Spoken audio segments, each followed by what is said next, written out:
4.2 question number 3 और question number 3 है if m plus n plus p is equal to 10 then find the value और mn plus np plus np is equal to 27 then find the value of m square plus n square plus p square। तो इसके लिए जो formula use हो रहा है वो use हो रहा है a plus b plus c whole square is equal to a square plus b square plus c square plus 2 into ab plus bc plus ca। और इसको जो है वो आसान से तरीके से कैसे याद किया जा सकता है कि a plus b plus c जो है वो 3 वैल्यूज का होल स्क्वायर है, जिसमें सबसे पहले पहली वाली वैल्यू का स्क्वायर, फिर दूसरी वाली वैल्यू का स्क्वायर, फिर तीसरी वाली वैल्यू का स्क्वायर, फिर +2 फार्मूले का, और फिर इस तरीके से a और b, फिर b और c, और फिर c और a। और इसको आसान तरीके से अगर इसकी आइडेंटिफिकेशन याद की जाए तो कैसे याद की जा सकती है कि a plus b plus c, ये देखिए सिंगल फॉर्म में है, इस पे कोई स्क्वायर्स कुछ भी नहीं है, सिंगल फॉर्म में है। यहाँ पर a plus b plus c square की फॉर्म में है, और इस जगह पर a plus b plus c pair जोड़े जोड़े की फॉर्म में है। तो ये आइडेंटिफिकेशन इसलिए बताई जाती है कि हमारे इस चैनल का मकसद उन बच्चों को भी मैथ्स समझाना है जिनकी मैथ्स की जो बेसिस होती हैं वो कुछ कमजोर होती हैं, तो उनके लिए कुछ आइडेंटिफिकेशंस बताई जाती हैं कंसेप्ट्स के साथ साथ। तो चले सबसे पहले जो वो वैल्यूज स्टार्टिंग में दे रहा है, वो गिवन वैल्यूज जो वैल्यूज वो दे रहा है कि आप इस क्वेश्चन को चलाएं, उन वैल्यूज को हम क्या करेंगे, गिवन में लिखेंगे। m plus n plus p is equal to 10, mn plus np plus mp की वैल्यू 27, ये दोनों वैल्यूज वो आपको पहले क्वेश्चन सॉल्व करने के लिए देता है, तो ये वैल्यूज आप गिवन में लिख लेंगे। उसके बाद जिस चीज की वैल्यू आपसे पूछ रहा है, फाइंड करने को कहता है, वो आप टू फाइंड की हेडिंग दे के लिखेंगे। उसके बाद आप फॉर्मूला लिखेंगे, फॉर्मूला यही फॉर्मूला है लेकिन वेरिएबल्स m, n और p लिखेंगे।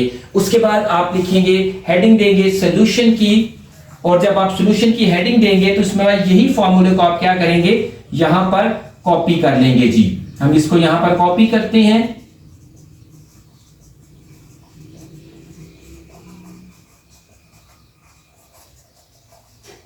हमने इसको कॉपी किया और उसके बाद इसमें वैल्यूज पुट करेंगे जी।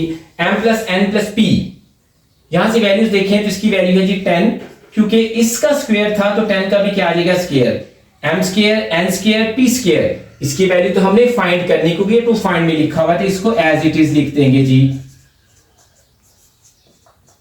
उसके बाद टू फॉर्मूले का mn np mp, इसकी वैल्यू देखें 27, तो 27 यहां पे पुट करेंगे। 10 का स्क्वायर जी 100, जिसकी वैल्यू फाइंड करनी है उसको ऐसे कैसे ही लिखेंगे 54, 27 टू 54। उसके बाद ये 54 यहां से यहां पे ऐड हो रहा है, इधर आके सब्ट्रैक्ट होगा।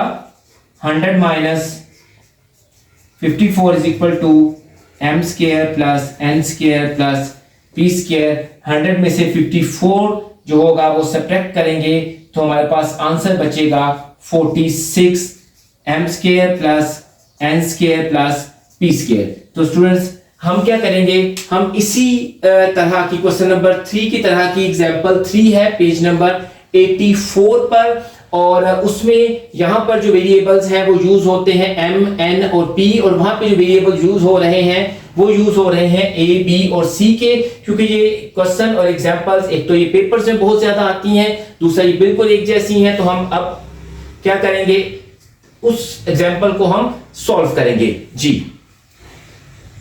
स्टूडेंट्स अब हम आते हैं जी एग्जांपल 3 पर, पेज 84 के ऊपर थी सेम वही वैल्यूज हैं कि a plus b plus c जो है वो 7 गिवन में आ गया, ab plus bc plus ca वो भी 9, उसकी वैल्यू 9 थी, वो भी हमने गिवन में लिख ली, और जो चीज फाइंड करनी थी वो हमने टू फाइंड में लिख ली। फॉर्मूला वही लिखा, सॉल्यूशन के लिए फॉर्मूले को हमने कॉपी किया, और उसके बाद हम यहाँ पे वैल्यूज पुट करना शुरू की।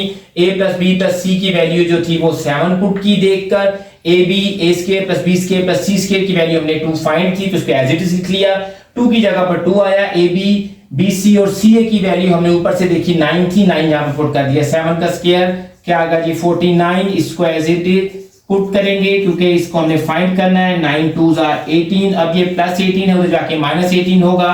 49 minus 18 is equal to a square plus b square plus c square. 49 minus 18 तो क्या होगा जी 31, a square plus b square plus c square की जो वैल्यू आएगी वो क्या आएगी स्टूडेंट्स 31 आएगी। और ये जो एग्जांपल 3 है वो बिल्कुल क्वेश्चन नंबर 3 की तरह है। तो स्टूडेंट्स ऐसे है कि अगर आपको हमारे मेथड्स जो हैं वो पसंद आते हैं, हमारी वीडियोस पसंद आती हैं, तो आप हमारे चैनल को सब्सक्राइब करें, हमारी वीडियोस को शेयर करें। और इसके अलावा अगर आप हमें इसके अलावा कोई एक्सरसाइज हमसे समझना चाहते हैं तो आप हमें कमेंट्स में लिख सकते हैं। और हमारे इस चैनल का मकसद स्पेशल उन बच्चों के लिए काम करना है जिनकी मैथ की बेसिस बहुत वीक होती हैं। इसलिए हम कोशिश करते हैं कि हम अपने चैनल में हम अपने मेथड्स में कुछ ट्रिक्स, कुछ आइडेंटिफिकेशंस कुछ इस तरह बताएं कि वो